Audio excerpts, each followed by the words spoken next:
All right, guys, well, welcome back. This is going to be the third and final installment of the Q&A from my Continental Divide Trail through hike of 2022. At the very end of this episode, I'll have a cool little montage of some of the folks that I hiked with, and I also am curious to hear from you whether you would be interested in doing a little live stream with me. So if you're interested and available to do a live stream, please do drop a comment down below. If you've enjoyed the Q&A, drop a comment down below. And on to part 3. Gonna get a little more of your experience, some commentary on your experience. All right, new section. Robin Finehout asks, did this hike meet your expectations?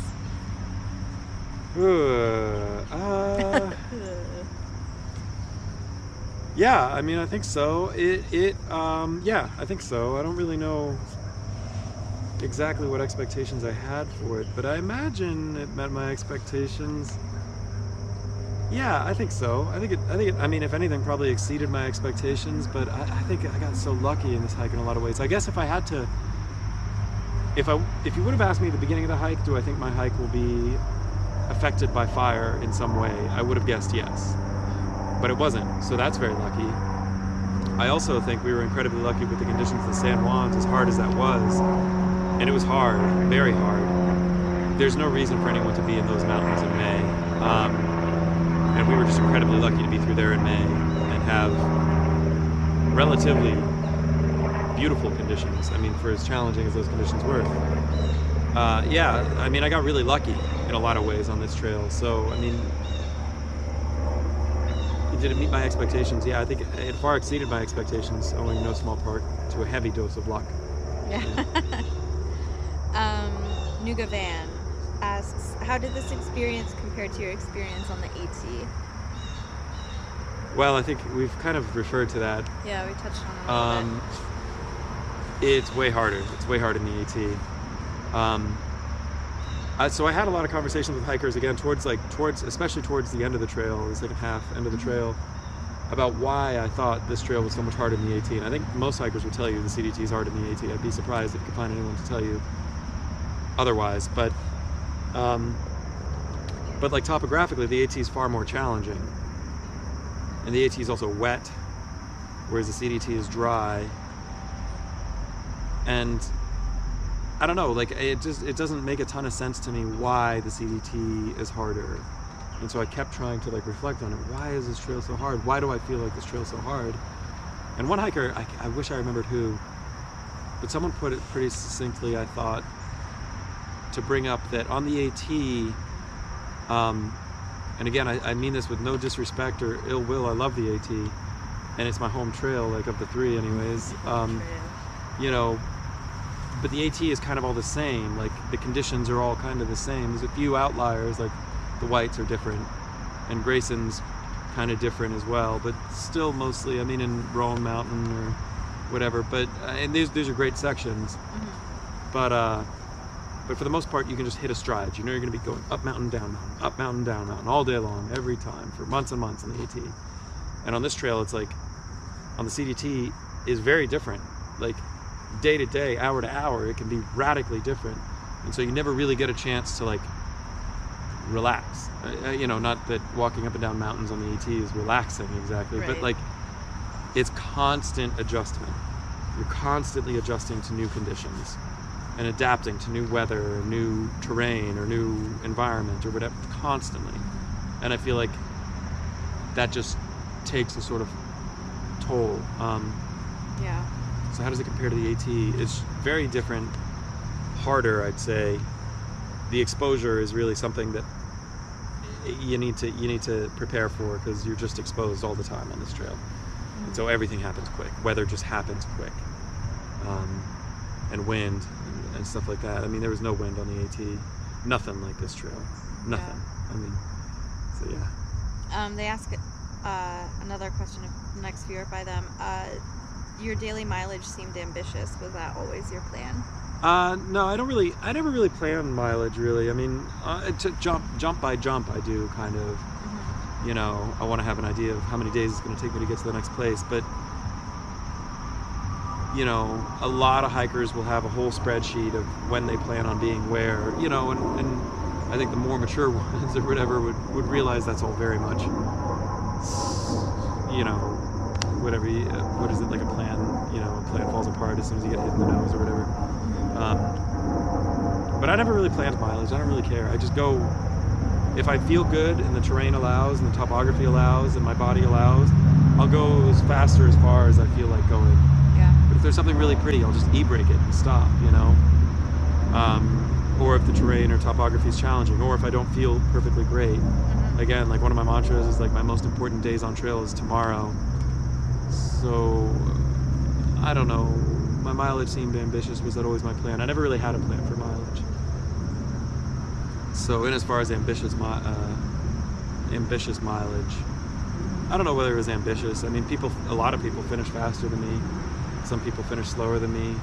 Probably a lot of people finish both. I don't know. I don't know. I mean, I think I averaged on moving days, on non-zero days, I averaged 22 miles a day. Wow. Which isn't, I don't think that's, I mean, for through hiking standards, I don't think that's crazy. Yeah, I don't know. Sounds Sorry, good. bud. I don't really know. And they asked, what was your favorite spot and your least favorite spot? So favorite spot, I think, like, it was a sleeper, and it's not on the CDT, so it breaks my heart that a lot of CDT hikers will never see it. Was the Gravant Wilderness outside of Jackson, east of Jackson, day 111. There was just an amazing bunch of like wildflowers, just so beautiful. The day it was perfect. Like, I knew my parents were waiting for me in Jackson, so I kind of knew I was going to be sleeping in a bed, needing a good meal and stuff too, which I'm sure like and seeing helped. mom and dad. Yeah, and seeing mom. Yeah, well, clearly, you know. But like, I mean, that helped. But dude, that day was beautiful, perfect. Aww. I mean, so much of this hike is like, the wildflowers don't bloom forever, you know. That sounds the flowers were really pretty. In sounds your video. deep, I guess. The wildflowers don't bloom forever, but it was the day. I don't know anything about Western ecology or fauna, flora, No. any of this, but like, just to be there, you're like, oh, today is the day. Today's the day. Like, Yeah. it was so clear. So, yeah, that little stretch of the Gravant Wilderness was amazing. Day 111, fantastic day. Least favorite spot, I don't know. I mean, I try and just kind of forget about them. I'll say on this trail, I felt like there was a lot of what I've come to call, I'm happy that I devised this term, but like, there were a lot of procedural days where you're just walking along a Forest Service road for hours and hours and hours. There's nothing to see. Yeah. You know, I shouldn't say that because trees are still amazing and things, you know, but there was a lot of procedural days, you know. Yeah. Least favorite spot. I mean, I guess the day I hiked out of Yellowstone and into Big Sky, that was just a brutal long highway walk. But even there was pretty stuff. I still found pretty things and enjoyed those things. Least favorite spot, I mean, I don't know. I guess I don't really think in those terms, because you gotta be able, like, dude, if you're gonna hike for 5 months, if you're gonna try and hike for 3,000 miles or whatever it winds up being for you, you better find a way to make unexciting things exciting, because you're not gonna make it otherwise. Like, Yeah. not everything is standing on top of like the most amazing mountain. Sure. Shoot, I always say, like, even if people watching this, like, watched every single one of my hikes, every single one of my videos, realize, like, that's a 20-minute video, and maybe 10 minutes, 12 minutes of it is me talking. That leaves 8 minutes. I hiked for 10 or 13 hours that day. Yeah. That's 8 minutes of really, hopefully, I'd like to think, hopefully really pretty scenic things that you were enjoying. That's 8 minutes out of 13 hours, dude. Yeah. There's a lot of like stuff that that I wouldn't say is my least favorite, but there's a lot of stuff that isn't as exciting as the stuff you'll see on YouTube videos Yeah. or whatever, you know? So find a way to keep it exciting, or find a way to keep your bearings, or, you know, Or just appreciate appreciate it for what it is. Like, Yeah. look for bugs on flowers. You can always find those, or bugs on rocks if there aren't flowers or whatever, you know? Those are always cool. for bugs. Yeah. Robin asks, what were your 3 favorite days? Definitely that 111. Definitely that 111. I think that one just took the cake because I wasn't expecting it, and it just, boy, it fell out of the sky and it was amazing in the Gravant wilderness. Fell out of the big sky. Yeah, right. Rough. Let's see. I mean, the Titcomb Basin was amazing.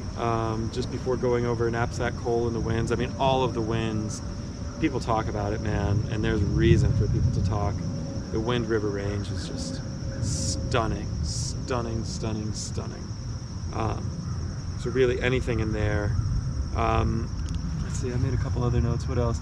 Oh yeah, so like, you know, Martin really was singing about that stretch north of Herman Gulch in Colorado, which is right on Interstate 70. It was probably like one of the most accessible places on the whole trail, because I mean, it's just a day hikeable out of Denver. I mean, you can just cruise up there with like a bologna sandwich and a Camelback and go tear up a trail or whatever, you know. Oh, nice.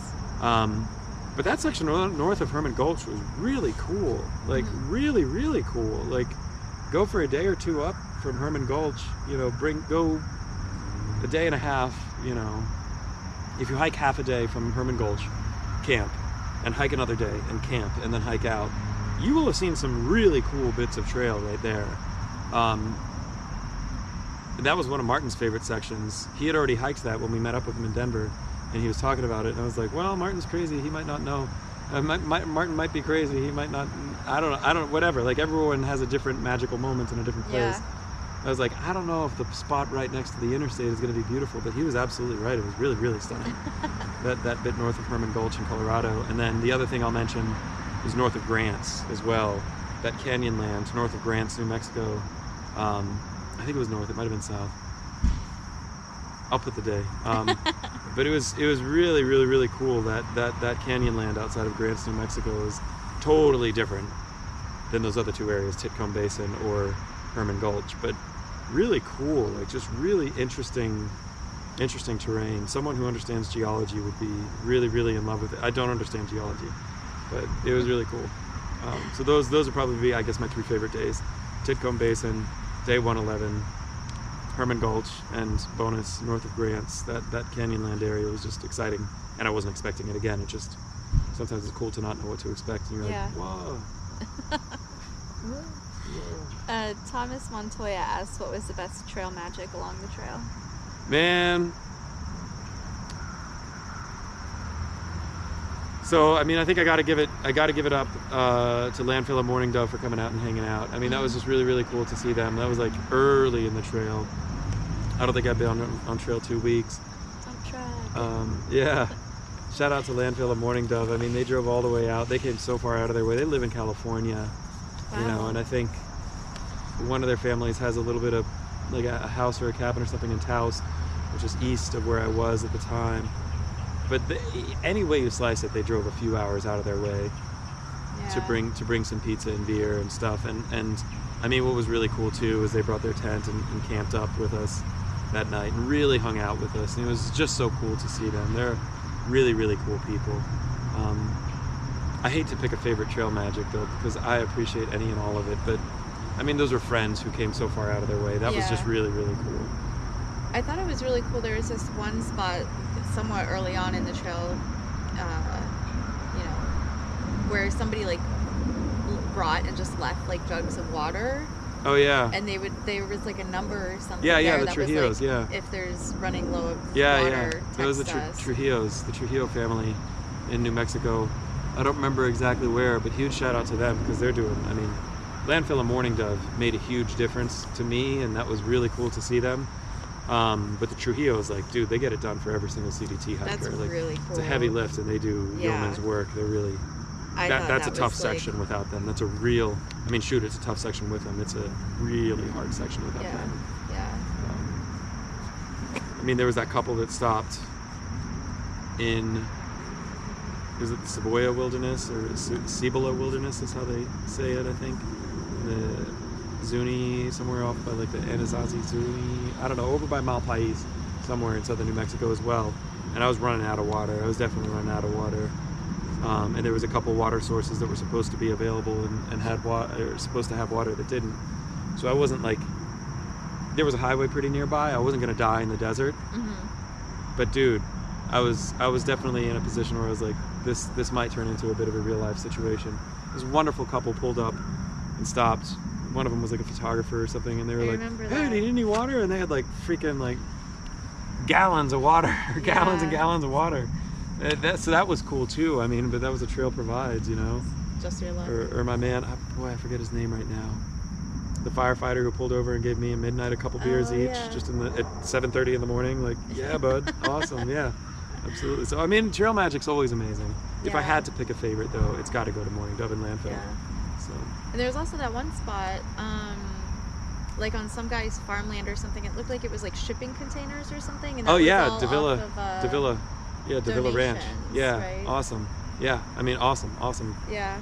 I mean, another trail magic. That dude who let me sleep in his freaking yard in Montana. I mean, that's amazing. Like, that was huge. That was huge to be able to sleep there. And he didn't give me much of it. I mean, I didn't need anything from him, just permission. Like, do you mind? And he let me sleep on his property, which sounds small, but that was really cool. All the friends, all of Midnight's friends who put us up when we were going through Colorado. I mean, shoot, she knows everyone in Colorado.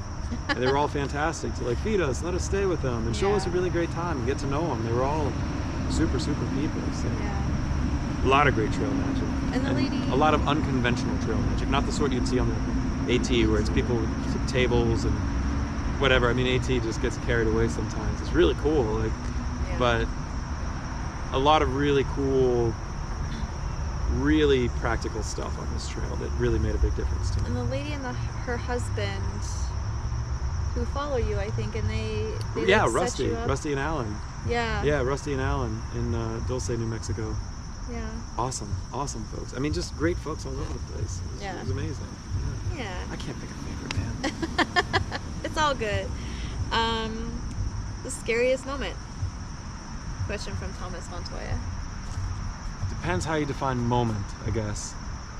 Falling down in that North Fork Deer River or whatever, Deer Creek or whatever the heck that was, if you define moment as like, you know, less than a minute, that was definitely the scariest moment.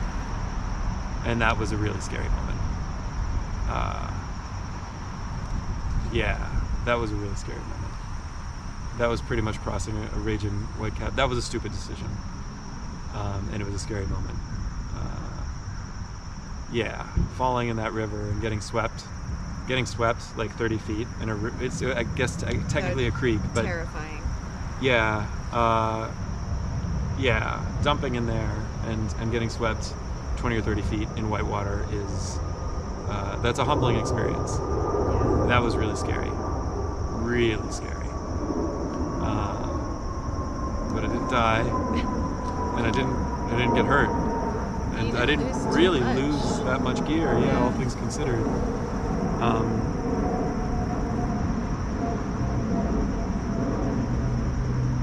The fine degrees that needed to shift one way or the other for that to go extremely wrong are so thin. I mean, fractions of a single degree one way or the other, and that goes, there's no reason it should have gone as well as it did. I learned an important lesson. I learned an important lesson. Thanks for that great memory.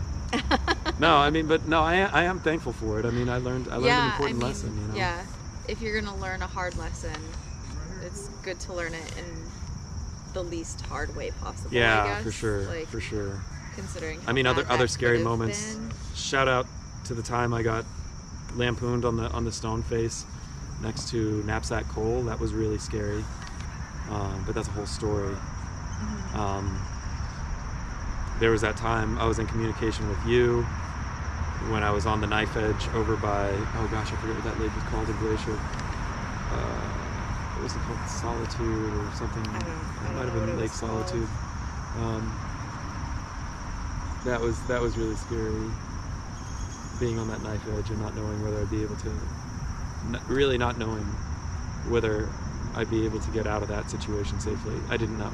I really didn't know whether I'd be able to get out of that situation safely. It was kind of just a toss-up, because that was just I mean, this western rock, man, if you're not familiar with a lot of the rock out west, is just this rotten, crumbly, rotten rock. And so you could totally climb perfectly well. I mean, you could make all the right decisions, but the medium with which you're with which you're interacting is not reliable. It's not reliable. So yeah, that was another scary moment. That was like a scary hour or two. Yeah. Like, That's what I mean. Yeah, I guess it depends how you define moment, because knapsack was not. It was much more than a minute. Yeah. That I was in a bad situation. Same with that one. When I was trying to connect the two Teton Crest Ridge trails. There was another moment that was also really scary. I don't remember what it is at the top of my head. The bear? That one wasn't really scary to me. No, the bear didn't really scare me. That night, after I crossed Switchback Pass, and there was a cow elk outside of my tent, and I didn't realize that's what it was. Cow elk? It was a woman elk. A woman, Oh. I don't know. That's what they're called. I don't know. Someone identified it in the clip because I'm just hopeless. I don't know. But yeah, hearing a large animal walking around your tent snorting Yeah. at 10 or 10:30 at night, that's pretty attention getting. Yeah. That's pretty attention getting as well. They also ask, what is your most awkward moment? Sorry, were you done with the scary? Yeah, I think so. I think Okay. so. I'm done with all that scary stuff. Awkward moment? I don't know, man. I mean, I'll just reference day 33. Go watch day 33. That was my most awkward moment for sure. Yeah. You don't want to give any more. So even in what it was in reference, what sort of a... I mean, it had to do with like a biological emergency, a physiological emergency that luckily didn't result in too big a mess. Yeah. Fair. Okay. Yeah. I had left my toilet kit one place, not expecting to need it, and I needed it. It was fine. That was a pretty awkward moment. And Robin asks, did you have the hiker hunger others have talked about? Yeah.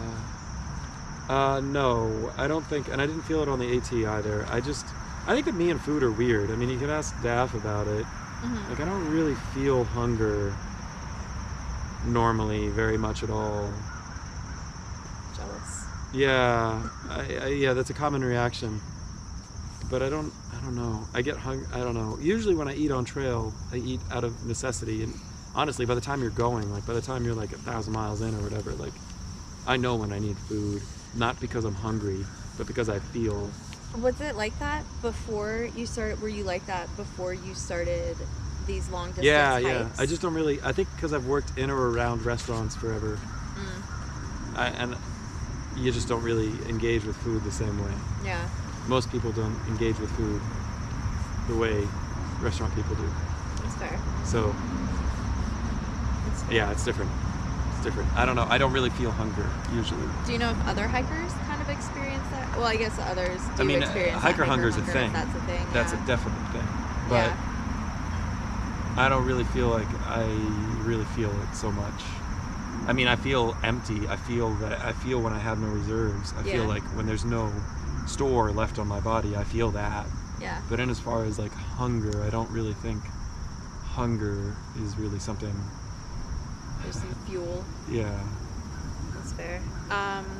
Which I guess makes me lucky. I don't know. Yeah.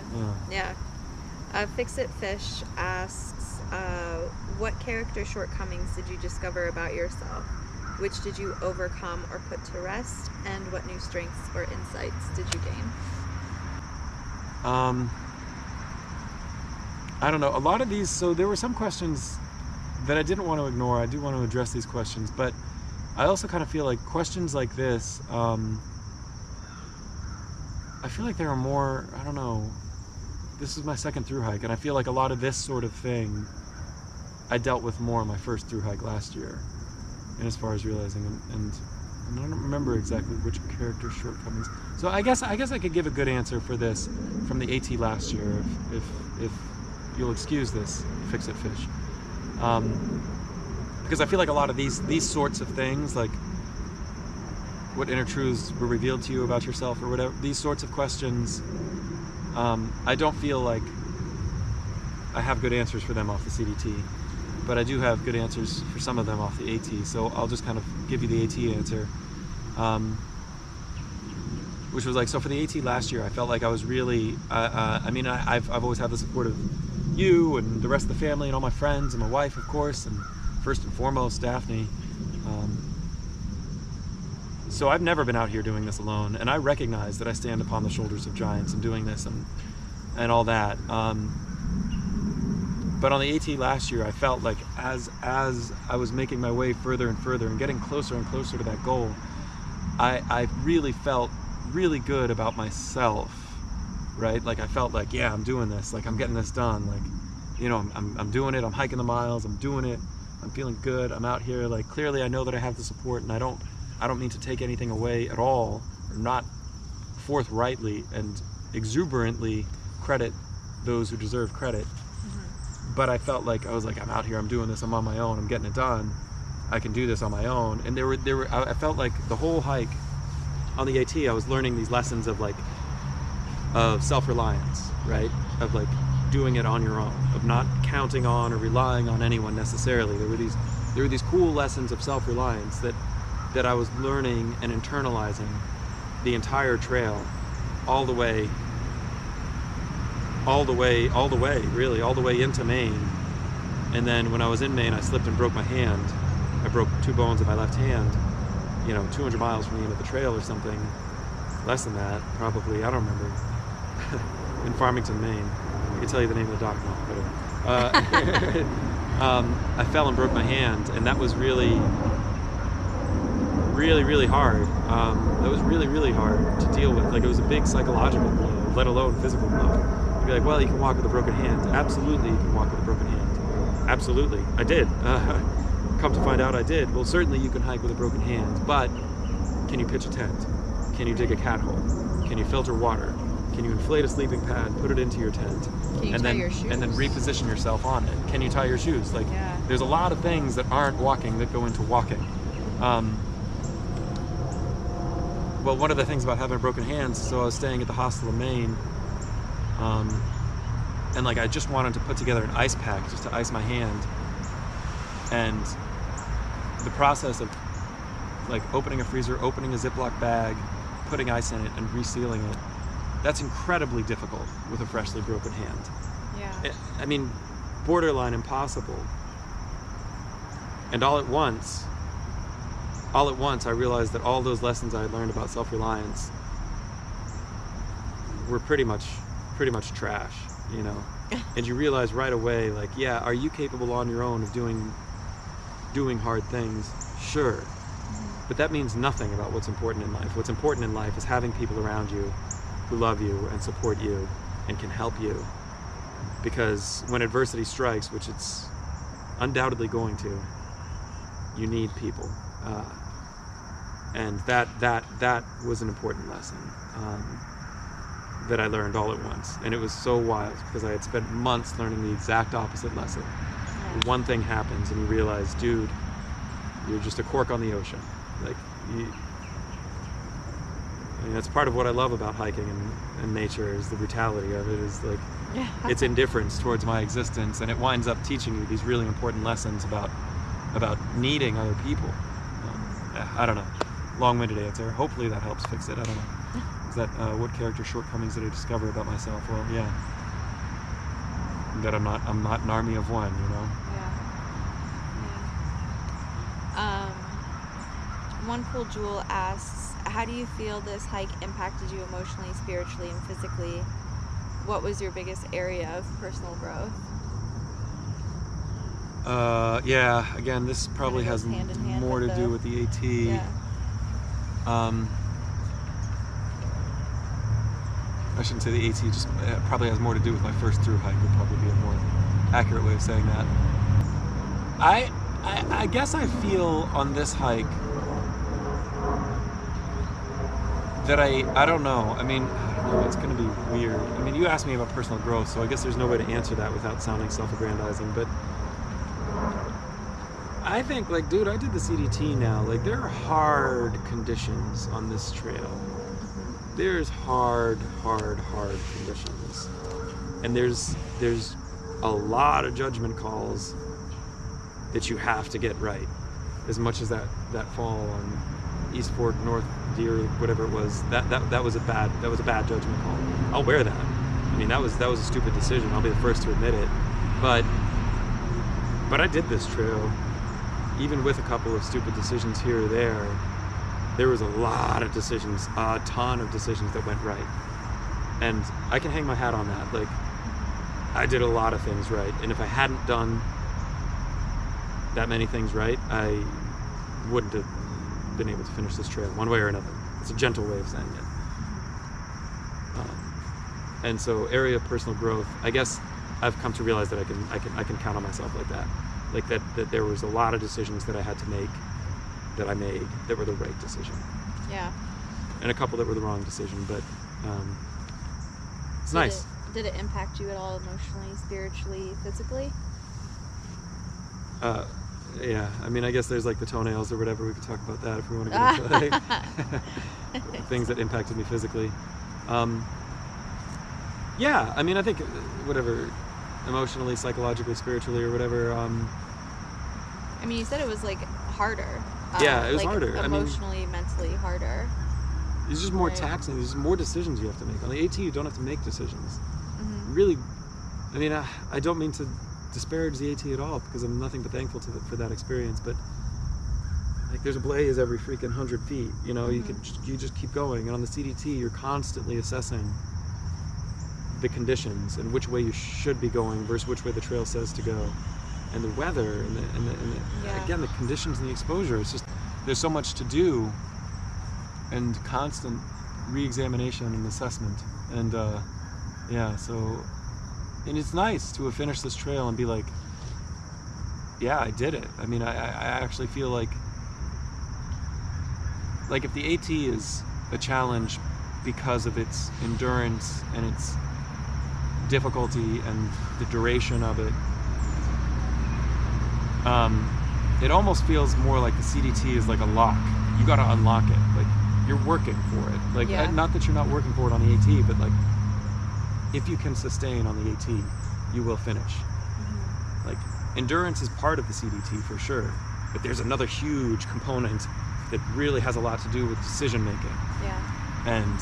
And being able to understand environments and risks and being able to mitigate or manage that. And yeah, I don't know. Cecile Berberat asks, it seemed like you encountered mostly weekenders in Glacier. Why was that? It's beautiful in Glacier, man. That's all I can imagine. I took a very different trail. Again, that wonderful park ranger who gave me the best compliment I had on the whole trail without knowing it, when she checked me in with my permits, and she was like, this is far and away, like, what was it? I think she said, it wasn't convoluted, but it was something like that. Far and away, like, the most confusing itinerary I've ever put together for a CDT hiker. And I'm like, who said that? The park ranger who gave me my permits. And I'm like, all right, fantastic, that's what I want. Like, there's a lot of people in Glacier. There's a lot of people there, and good, there should be. I mean, it's a beautiful park. Hopefully everyone's like minding their P's and Q's and doing the right leave no trace. Mm-hmm. But if everyone's doing all that, the more the merrier, I reckon. I mean, the more people enjoy nature, the better. So, for sure. What was it? Why did I encounter mostly weekenders? Oh, well, because I diverged so drastically from the CDT, so I kind of took myself out of that equation. I mean, according to like everything going on Instagram, I was way ahead of the bubble apparently. So the vast majority of CDT hikers are only now getting to East Glacier. So yeah, so the vast majority of CDT hikers are behind me. Plus, I was off the CDT so much anyways. Plus, Glacier's just a beautiful park. So. Yeah. Thomas Montoya asked if you saw any UAPs or Bigfoot. I did not. Bigfoot. So Thomas, he asked about this a few times. He asked about this a few times over the course of the hike. Dude, if I see a UFO or an alien or Bigfoot, I'll mention it, dude. I'll mention it. Trust me, I'll mention it. UAP is unidentified aerial phenomenon. Aerial phenomenon. It's like it's what they call UFOs nowadays. Yeah. Yeah, I mean, and I was when I stayed with Rusty, I was right next to Archuleta Mesa in Dulce, New Mexico, which is, I guess, a hot spot for UAP activity. I mean, if you believe the stories, maybe a few Marines shot a few aliens dead at the bottom. I don't know. Look into it. Archuleta Mesa, if you want. When I took that bus ride from Big Sky to Bozeman, the bus driver, was really into a lot of this cryptozoology stuff, and was talking about Bigfoot and how many people have been killed by Dogman in the Dogman? yeah, I know. I hadn't heard of it either. I don't know. Well, he was really trying to scare me about the woods. And I was like, dude, I walked here from Mexico. I'm in Montana. I walked here from Mexico. Like, trust me, I'm not. I'm more uncomfortable at home most times. Like, I feel less safe. Than, like, a cryptid I feel less safe with more humans than I do with fewer humans. I don't know. Yeah. I don't know. Whatever. Yeah. I mean, trust me. If I ever see Bigfoot, I'll comment on it. If I ever see an alien or a UAP, I'll comment on it. But frankly, when it comes to UAPs too, like, I'm in my tent an hour or two before it gets dark. I was gonna say you're probably asleep during I'm not really seeing prime UAP time. He asks also, lightning. Any tips for the constant for sure feeling you will be struck at any moment? I mean, lightning's a real thing. Luckily, we crossed through Colorado before the majority of. Let me back up. So I guess what a lot of people are most concerned about when it comes to lightning, and as far as the area people are most concerned about, would be Colorado, the elevations of Colorado, and concerned for very, very, very good reason. Yeah.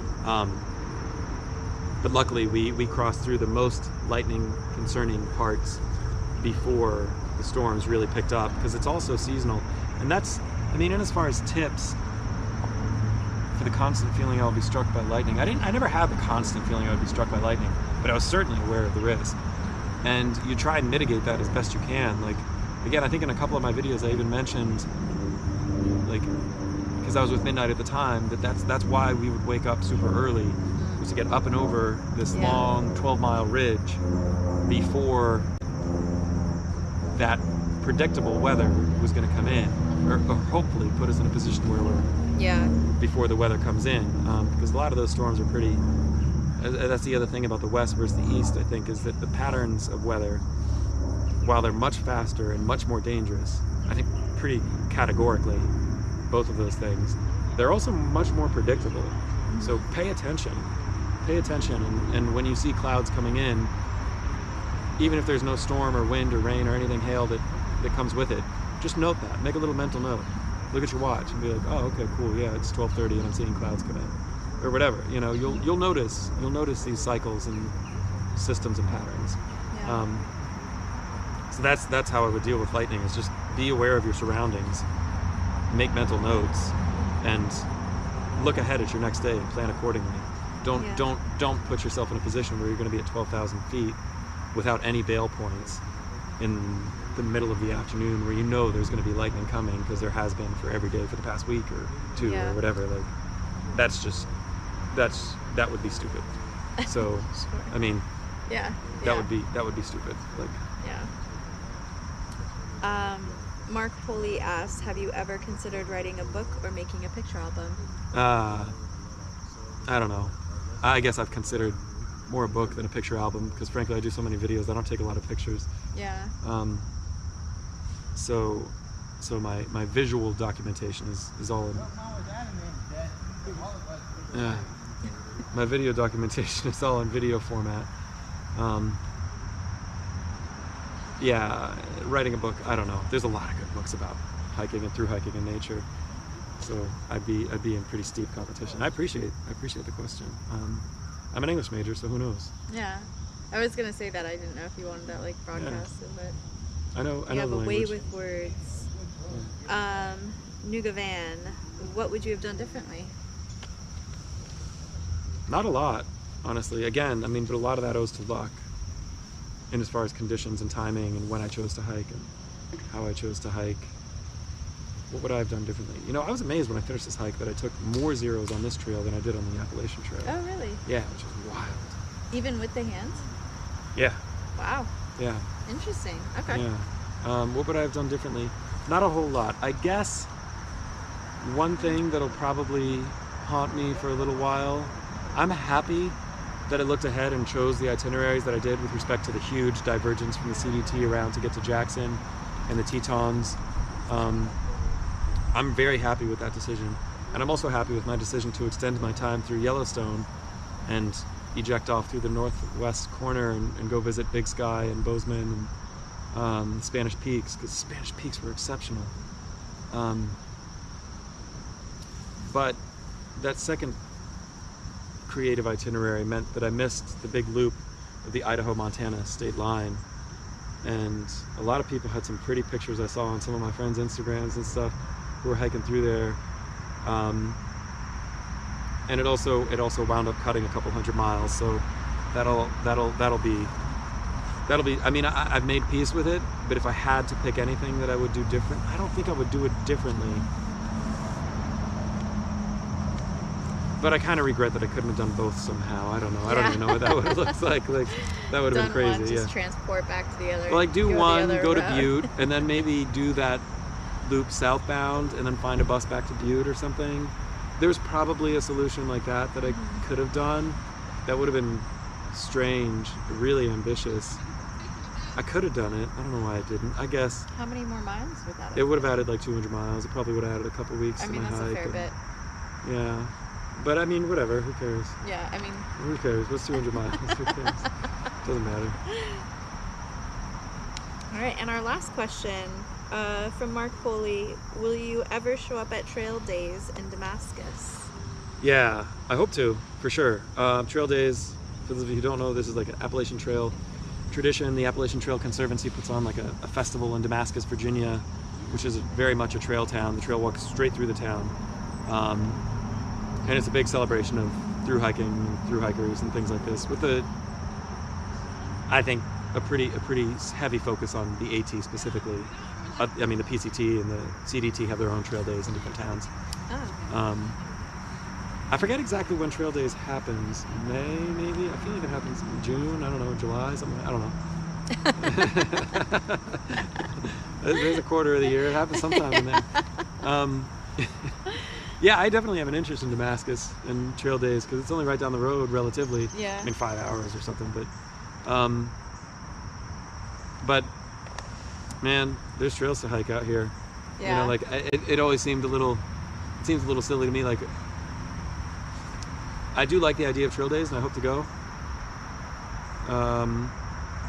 But I might already have plans for next year. And frankly, if my plans for next year happen, I'd rather be doing that than sitting in a town celebrating being on trail when you could just, you know, we'll see how it goes. Which I guess gets us to the question that I didn't put on our little sheet. A lot of people have been asking about my plans for next year.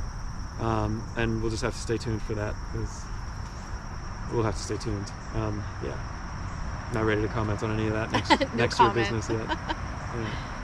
Yeah. Well, thanks, Mom. Thanks for hanging out. Gosh, that was a really long time. I have no idea how I'm going to edit this, but we'll see. Yeah, thanks.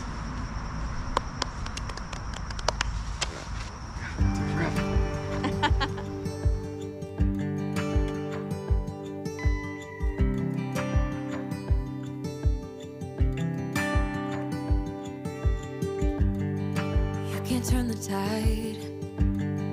Let the water go where it wants to go.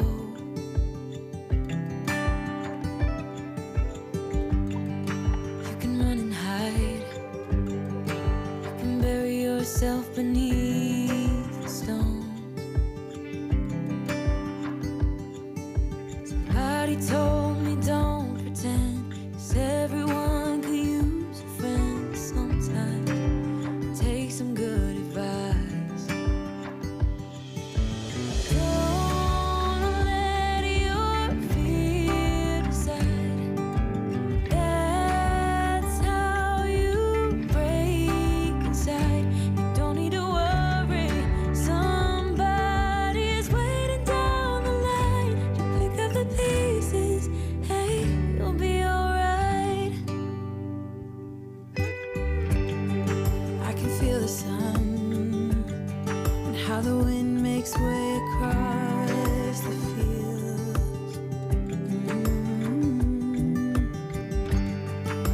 me take a breath.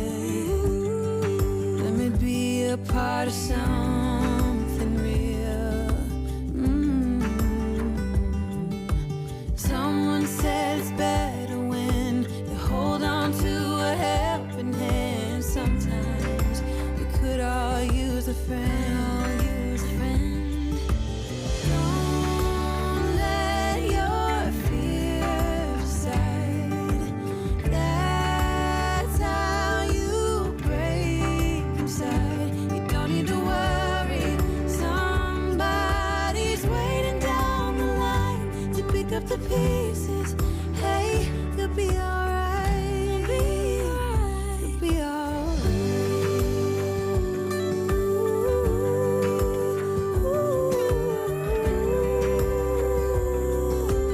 Waiting down the line.